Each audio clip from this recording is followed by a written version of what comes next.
Guys, मैं कुशल हूँ Eicher Bhopal से और आज हम सिग्नल्स एंड सिस्टम्स का मॉड्यूल 2.6 सीखेंगे, जिसमें हम देखेंगे कि अगर हमारे पास डिस्क्रीट टाइम सिग्नल्स हैं तो उनमें हम शिफ्टिंग और स्केलिंग कैसे करते हैं।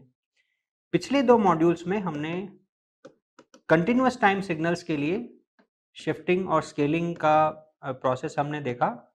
आज हम यही same process discrete time signals के लिए रिपीट करेंगे और देखेंगे कि वो किस तरीके से होता है और क्या कंटिन्यूअस टाइम सिग्नल्स और डिस्क्रीट टाइम सिग्नल्स के स्केलिंग और शिफ्टिंग में कुछ फंडामेंटल डिफरेंसेस हैं क्या।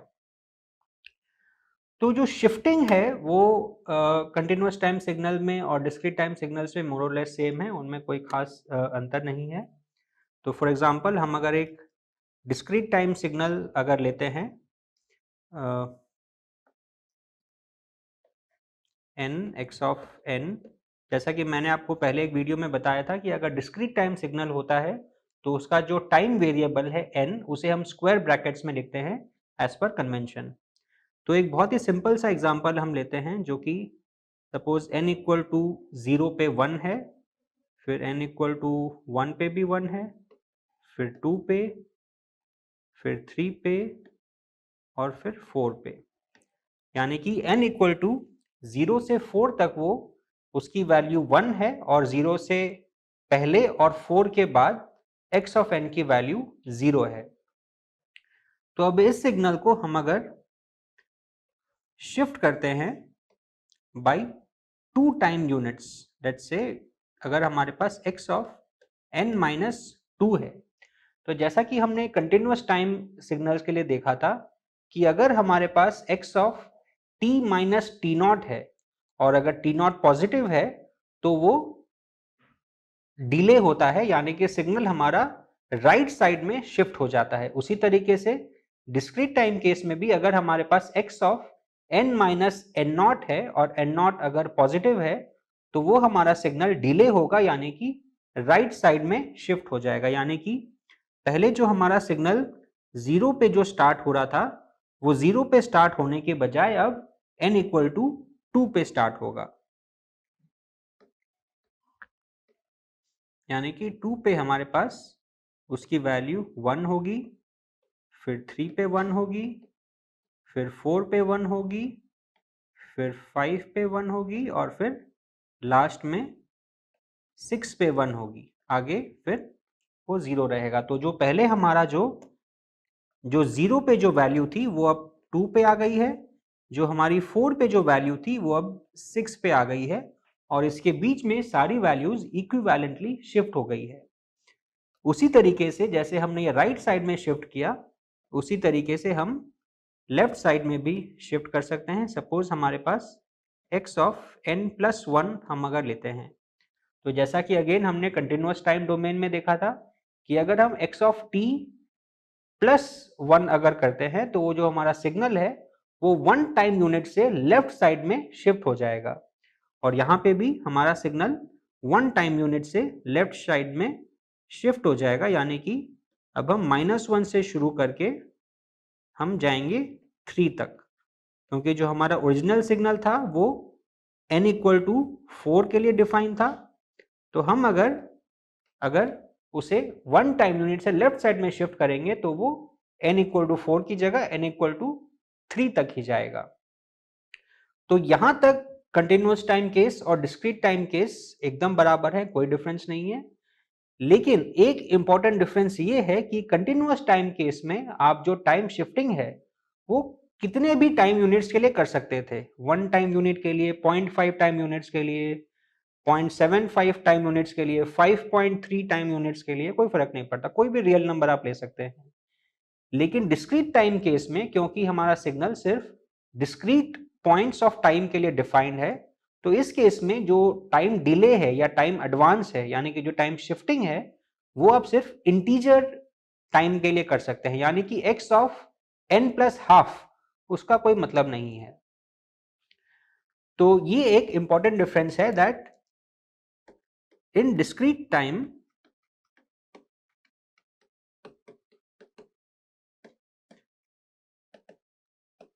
Shift is by integer time units.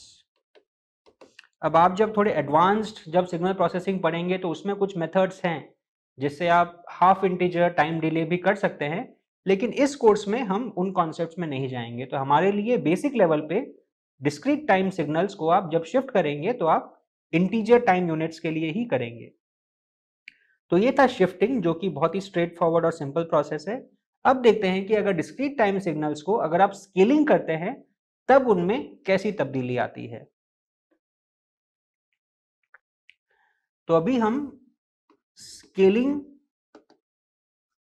In discrete domain देखेंगे। यहाँ पे कुछ बहुत ही इंपॉर्टेंट डिफरेंसेस हैं डिस्क्रीट टाइम और कंटिन्यूअस टाइम सिग्नल्स के अंदर में।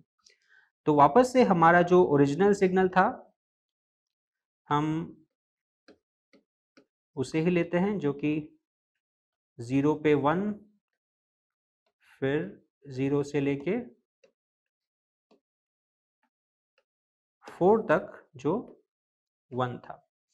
अब हम एक स्केल्ड वर्जन लेते हैं x ऑफ 2n। तो जैसा कि हमने अगेन कंटिन्यूअस टाइम में देखा था कि हम अगर एक सिग्नल को अगर स्केल करते हैं, यानी कि हम x ऑफ t की जगह अगर x ऑफ at लेते हैं, तो a अगर 1 से बड़ा है तो वो सिग्नल कंप्रेस हो जाता है, और a अगर 1 से छोटा है तो वो सिग्नल एक्सपैंड हो जाता है। तो उसी तरीके से क्योंकि यहाँ पे हमने x ऑफ 2n लिया है तो वो सिग्नल जो है वो कंप्रेस हो जाएगा। तो अब हम x of 2n equal to y of n लेते हैं और फिर देखते हैं कि उसकी वैल्यूज कहाँ पे आती है। So y of 0 is equal to x of 0 again, क्योंकि 2 इंटू 0 करने से 0 ही मिलता है हमें। फिर हम लेते हैं y of 1 which is equal to x of 2 into 1 which is x of 2 which is again equal to 1। तो यहाँ पे अब एक इंपॉर्टेंट बात है कि जब हम y ऑफ 0 से y ऑफ 1 पे गए तो हम x ऑफ 0 से x ऑफ 2 पे हम जंप कर गए, x ऑफ 1 बीच में गायब हो गया। कंटिन्यूअस टाइम केस अगर ये होता तो हम y ऑफ 0.5 ले सकते थे जिससे हमारा x ऑफ 1 आ जाता, लेकिन क्योंकि ये डिस्क्रीट डोमेन है यहाँ पे हम y ऑफ 0, 1, 2, -1 सिर्फ इंटीजर वैल्यूज ले सकते हैं। तो यहाँ पे जो x ऑफ 1 है वो हमारा ओमिट हो जाएगा, उसकी वैल्यू हमारी लॉस हो जाएगी। उसी तरीके से फिर हम y इक्वल टू 2 लेते हैं क्योंकि हम y इक्वल टू 1.5 ले नहीं सकते। So that is equal to x of 2 into 2 which is x of 4 which is again equal to 1। तो यानी कि अब हम देख सकते हैं कि पहले जो हमारा सिग्नल x जो 0 से 4 में जो डिफाइन था, अब वो y डोमेन में 0 से 2 तक डिफाइन हो गया, यानी कि कंटिन्यूअस टाइम केस की तरह का ये सिग्नल हमारा कंप्रेस हो गया है। तो अभी सिग्नल को हम अगर ड्रॉ करते हैं तो वो हो जाएगा 0 पे 1,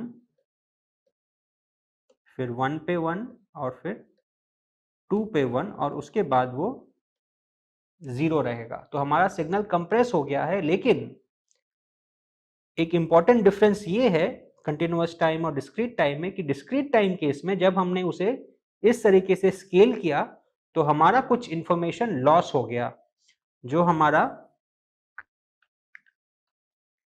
ये जो वैल्यू थी x ऑफ 1 और x ऑफ 3, ये वैल्यूज दोनों हमारी लॉस हो गई। तो in this case there is information loss, जो कि हमारा कंटिन्यूअस टाइम केस में नहीं होता है। तो आप डिस्क्रीट टाइम सिस्टम में या डिस्क्रीट टाइम सिग्नल में अगर आप स्केलिंग कर रहे हैं तो आपको इस चीज का ध्यान रखना पड़ेगा कि आपका जो इंफॉर्मेशन लॉस हुआ है वो आपके सिस्टम परफॉर्मेंस को इफेक्ट ना करे। अब x ऑफ 2n की जगह पे हम अगर इसे अगर स्केल किसी और नंबर से करते हैं तो देखते हैं क्या होता है। अब हम 1 से छोटा नंबर लेंगे स्केल करने के लिए। सपोज हम x ऑफ n की जगह अब हम स्केल करते हैं x ऑफ n बाई 2 से, यानी कि 2 से मल्टीप्लाई करने की जगह अब हम 2 से उसे डिवाइड कर रहे हैं। तो उसे हम लिखते हैं सपोज y ऑफ n और देखते हैं कि वो सिग्नल क्या होता है। तो यहाँ पे अब y of 0 again will remain x of 0, क्योंकि आप 0 को मल्टीप्लाई डिवाइड कीजिए कोई फर्क नहीं पड़ता, वो 0 ही रहता है, विच इज इक्वल टू 1। फिर अगर हम y ऑफ 1 लेते हैं, so that is equal to x of 1/2। अब x ऑफ 1/2 क्या है, वो तो डिफाइंड ही नहीं है, तो फिर हम इसे ले लेंगे equal to 0। So any time unit which is undefined, उस टाइम पे सिग्नल की वैल्यू को हम 0 मान लेंगे। फिर y ऑफ 2 पे हमारा जो सिग्नल है वो हो जाएगा x of 2/2 which is equal to x of 1 which is equal to 1।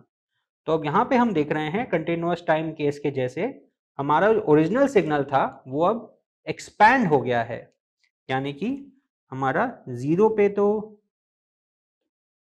वो 1 है, पर n इक्वल टू 1 पे वो 0 है, फिर n इक्वल टू 2 पे वो वापस से 1 है, उसी तरीके से n इक्वल टू 3 पे वो 0 है, because y of 3 is x of 3/2, और 3/2 पे x डिफाइंड नहीं है क्योंकि ये डिस्क्रीट टाइम सिग्नल है, तो n इक्वल टू 3 पे y इज अगेन 0। फिर 4 पे वो 1 है, 5 पे 0 है, 6 पे अगेन 1 है, 7 पे 0 है, और 8 पे फिर से वो 1 है, और उसके बाद फिर से 0 है। तो कंटिन्यूअस टाइम के केस में जैसे हमारा एक्सपेंशन हुआ था, डिस्क्रीट टाइम केस में भी हमारा वो सिग्नल एक्सपैंड हुआ है, लेकिन अगेन इंपॉर्टेंट डिफरेंस ये है कि कंटिन्यूअस टाइम केस में जब हम सिग्नल को एक्सपैंड करते हैं तो बीच में जो वैल्यूज हैं वो अपने आप भर जाती हैं, क्योंकि कंटिन्यूअस टाइम केस में हमारे पास हर रियल वैल्यू ऑफ टाइम के लिए सिग्नल की वैल्यू हमारे पास मौजूद होती है। लेकिन डिस्क्रीट टाइम केस में क्या होता है कि हमारे पास सिग्नल की वैल्यू क्योंकि सिर्फ डिस्क्रीट इंस्टेंट्स ऑफ टाइम के लिए अवेलेबल है, तो बीच का जो टाइम इंस्टेंट है उसमें हम उस सिग्नल की वैल्यू को 0 मान लेते हैं। लेकिन अगेन आप जब कोई एडवांस सिग्नल प्रोसेसिंग का कोर्स करेंगे जैसे कि डिजिटल सिग्नल प्रोसेसिंग, तो उसमें आप देखेंगे कि ये जो बीच की जो वैल्यूज हैं जो कि अभी 0 है, इनको भरने का एक तरीका है जिसे हम इंटरपोलेशन कह सकते हैं। इस कोर्स में हम इसके बारे में नहीं सीखेंगे, बट अगर आप कोई एडवांस्ड कोर्स करते हैं सिग्नल प्रोसेसिंग में तो आप इस कॉन्सेप्ट को सीखेंगे। लेकिन हम ये देखेंगे कि ये जो प्रोसेस है कंप्रेशन का और एक्सपेंशन का, इसका सैम्पलिंग में बहुत असर पड़ता है। सैम्पलिंग आपको मैंने पहले एक मॉड्यूल में बताया था कि आप अगर एक कंटिन्यूअस टाइम सिग्नल को अगर आप डिस्क्रीट टाइम सिग्नल में कन्वर्ट करना चाहते हैं तो उस प्रोसेस को सैम्पलिंग कहा जाता है। और जैसा कि आपको याद होगा, जब सैम्पलिंग हम करते हैं तो एक बहुत इंपॉर्टेंट क्राइटेरिया हमें दिमाग में रखना होता है कि जो सैम्पलिंग टाइम है या जो सैम्पलिंग फ्रीक्वेंसी है वो कितना होना चाहिए। क्योंकि अगर आप सैम्पलिंग टाइम को अगर आप बहुत ज़्यादा रखेंगे, यानी कि आप बहुत टाइम गैप दे के अगर आप सैम्पलिंग करेंगे तो आपका इंफॉर्मेशन लॉस हो सकता है। और अगर आप बहुत कम टाइम गैप में अगर सैम्पलिंग करेंगे तो हो सकता है कि आप इतना डेटा कलेक्ट कर लें जिसकी आपको एक्चुअली ज़रूरत नहीं है, जो आपके एनालिसिस के साइज और कॉम्प्लेक्सिटी को बहुत बढ़ा देगा। तो सैम्पलिंग टाइम को डिसाइड करना बहुत ही क्रिटिकल फेज होता है, और वहां पे कई बार एक बार सैम्पलिंग करने के बाद में आपको वो सैम्पलिंग टाइम को चेंज करना पड़ता है, जहां पे ये स्केलिंग इन डिस्क्रीट डोमेन का बहुत इंपॉर्टेंट रोल होता है, जिसे हम अप सैम्पलिंग या डाउन सैम्पलिंग भी कह सकते हैं। तो ये जो कॉन्सेप्ट है ये हम आगे एक वीडियो में देखेंगे, बट अभी के लिए आपके लिए ये समझना जरूरी है कि स्केलिंग और शिफ्टिंग कंटिन्यूअस टाइम केस में, डिस्क्रीट टाइम केस में सिमिलर होती है, लेकिन कुछ बहुत इंपॉर्टेंट डिफरेंसेस होते हैं। इन particular because discrete time signal जो होता है वो सिर्फ इंटीजर वैल्यूज ऑफ टाइम के लिए डिफाइंड होता है। Thank you.